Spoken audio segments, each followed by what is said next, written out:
Assalamu alaikum. Alhamdulillah. Wassalatu wassalamu ala Rasulullah.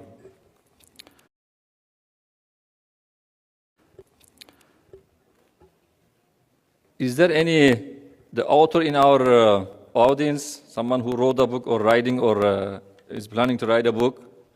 You can raise your voice. I'm in the hands. That's nice. Inshallah. And then people from Chicago. Who are from Chicago? Just raise your hand.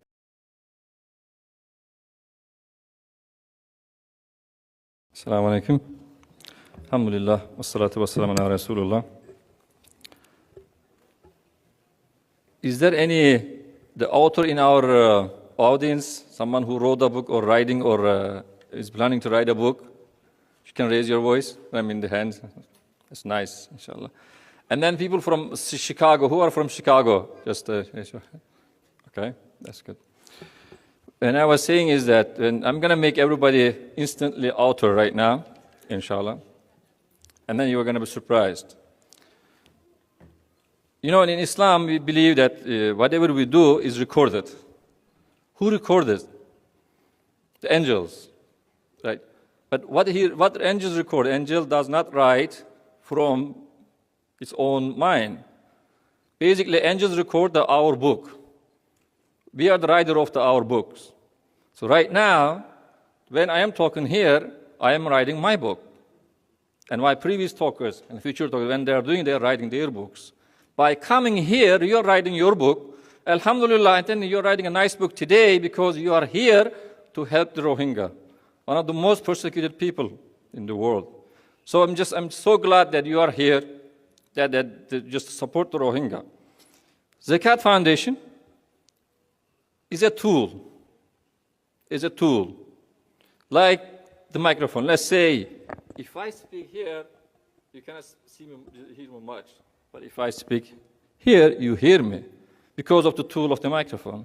So to make our life easier to do in this life, Zakat Foundation is just like that, just a tool to help the poor and needy around the world. So how we have done, for the Rohingya, I have a personal side and then the organization side of the work, or the humanitarian aspect. One of my dear teachers, when I was studying Aikido in upstate New York, my teacher is from the Burma. I mean, I love him very much. And then not only he was a regular Aikido teacher, he was a spiritual teacher as well. As the brother was saying that, that he became a Muslim because of the work of some Rohingya brothers. It's just, I feel like most of the Rohingyas is just, there's something in them that you have some spirituality in it. And then, so for Brother Waqar is here. I didn't meet a lot of people, just very few people. You don't meet you meet lots of people, Pakistanis and Bengalis, but Rohingyas, just I can count how many people we met. But Alhamdulillah, today is the largest number of Rohingya I have seen, right here. Just I'm glad that you are here. A number of people whom we are knowing that Rohingya is nice. It's a very good experience. But in practice, as an organization, and Zakat Foundation has been, as a tool, trying to help the poor and needy, including Rohingya, for many years. But more specifically, I would say, in 2012, as the speakers mentioned, there was all pictures and coming out and then in the media and horrible pictures, and what should we do? And then me myself was more like I don't like to share what's happening outside, what I can do. Because I'm writing my book, what I can do. At the same time, I also advise what you can do. Let's write the books together. So that the books I'm writing, because when we die, the God is going to ask you, what have you done? Just give us our book. So what we have done. At that time, 2012, thanks to Dr. Waqar and then Amnesty International, because the work of Rohingya, that just goes two aspects. One is advocacy, previous speaker spoke. Other one is the humanitarian. So advocacy aspect is needed, which Zakat Foundation cannot do much about it. However, we need a partner to do it. We had to partner together. At that time, we partnered with the Amnesty International. We tell them, look, let's do something in Washington, D.C. We support you, and then you organize a rally in Myanmar embassy, which, alhamdulillah, we have done it. That was nice. Almost 100 people came, and everything counts. At that time, those who attended, their books are written. The angels recorded. And after that, we set up some small group of mostly professionals, in Washington, D.C., every year we have a dinner for the Rohingya cows, and it has been going on. Just last one we did in Ramadan. Every Ramadan we did, alhamdulillah.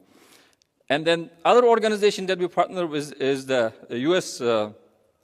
Campaign for Burma. The Simon, the good friend, he lives in D.C., he lived in more than 30 years in Burma, and he's very passionate about it. And about the Burma, he's trying to do it, I think, and then he is doing with the Thomas, probably he knows him. And then I'm glad that I just have more people that are passionate about it, and then just as things are, look bad, there is a hope. Hope means more optimistic hope. Things are getting, is much better, inshallah. Because like 3 years ago when we were talking about how many Rohingyas are there in the United States, they said maybe 50, 60 they were saying to us. But now, alhamdulillah, more. Now what I see is that I see young people, and then with the help of the people, we are going to do more work. One thing that I have noticed, because we work in 40 countries, one thing that the cows, if this Rohingya case is like another country's case, and then there would bring more voice, because more Rohingyas in the United States it looks like a little bit orphan. We deal with the orphan. This issue is become like an orphan issue. When I say another, in the real sense, is just because not many people are really paying attention on those ones. But alhamdulillah, just as you said, you came here, you did a great job, and then coming here, and then with what you learn here, and then you just go outside and you multiply. Allah will give barakah and blessings to do your coming here, and then inshallah, then things are going to get much better. I'm very optimistic about it. In terms of humanitarian aspect, what we have been doing, it's a challenging. That they tell that they don't want humanitarian organization to go help in Rohingya people in Burma, especially. And then, but around the world, we are trying our best to do it. And then we have been doing the refugees in, let's say, India, Malaysia, in Thailand, and then Bangladesh, and then inshallah in Chicago, in New York, USA as well. It's a challenging. I mean, we have done pretty much all of the places, whatever we can do. But those who do work, all we want is that let us help, because American Muslims are ready to help. Although not many people here for American Muslims, but when we reach out to them, they are very helpful, because they help the people of the Bosnia, people of Kosovo, people they are in Palestine, Syria. They are helping very generous people. They are helping. I know that they are helping this cause as well. One thing is that this sometimes become limited because of the access. We struggle. There's a challenge is the helping.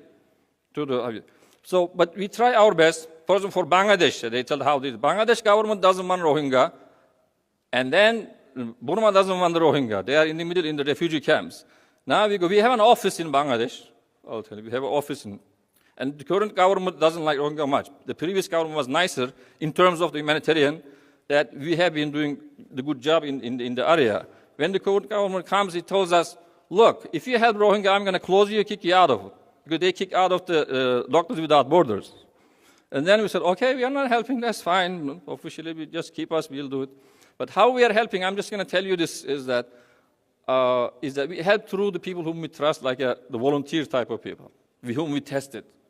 Officially, and for example, Dr. Rafa Kals, he doesn't have official relationship with the Zakat Foundation. Or there are some people that they don't have official relationship with it. But we trust them, we help them, the Rohingya, as much as we can in that case. Even in not only refugee camps, sometimes inside the Burma. At the same time, in terms of advocacy point, in the 2012, we advocated with the Turkish government. I am originally from Turkey. Turkish government is very helpful for the refugees and helping all humanitarian causes. And then they even, Prime Minister at that time visited, although they didn't give full access to the areas, but we took some part inside it. And then still they are trying to do it. We are in contact with them whatever they need. Even when the summer, when there was, the ship is stranded, and then we called them, what's going on? Why are you guys not doing anything? Just that everyone's, they said, well, they are ready to send the ship, but they want to help the government like Indonesia or Malaysia, so they can do those ones. We get the feedback like this. And what other things we did? For example, we sent a journalist, a TV producer, Kevin McCurney, last year to the Burma. He has no official relationship with the Zakat Foundation. We told them, look, as a freelancer, we want you to do is to go document it, what's happening, and then come and tell people here. He went there, he had a limited access. They didn't let him go to the areas. He's an American person. He's a famous TV personality. In the past, he was doing it. And he had a hard time to enter the areas. But documentary, I mean, didn't become just like it became a other part of the Burma, but not the Arakan state. So these are the things that have been doing it. Now, what's in it for us? Now, we have the Zakat Foundation founded in Chicago. This is our home. Zakat Foundation's home in Chicago in the Bridgeview. And we have about 180 families from Rohingya. So we welcome everybody. I think 20 of them are here. And then what we decided, and then with the brothers here, Abdul Jabbar, and then the Maulana is here, and then we are helping to open a Rohingya center in Chicago. We have our full support, inshallah, to do whatever it needs to do. They told me there are 200 students. What education you need, inshallah, then the Zakat Foundation committed to help you right here in Chicago, and then feel home while you're comfortable, inshallah, with you and us. Will help the people whom you left over there. We are not going to forget them. First, strengthening ourselves, and then we're going to help everybody over there, inshallah. And that's about it. I just want to mention to you. I can go over and over and over. But those who want the help to the cows, those who are from Chicago, and raise your hand again. And those who are not Rohingya, can you raise your hand? Okay. I'm going to match. You know, that's what I'm saying. While we are helping, inshallah, we need your support to help these people. Together, we are going to do together. So now, I want you to just, all of you, inshallah, Chicago people, okay, I know Chicago people are very generous people, generous people that, and then they're going to help you. And I'm very optimistic about it. With that one, inshallah, not only Chicago, also we are in contact with the Rohingya in Houston, as well as Atlanta, and inshallah, we are going to help other people there. But Chicago is going to be, inshallah, nice for the Rohingya.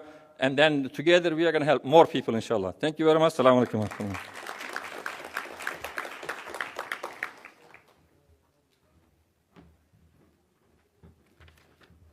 Thank you very much, Mr. Murad Kozi of Zakat Foundation. And especially I want to thank Mr. Kozi for his initiative to work with Rohingya community in Chicago that I heard yesterday. I was updated by the community here.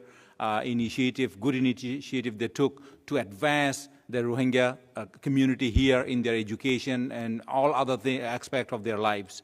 So inshallah, we hope you will be very successful, and please thank Brother Murad for that.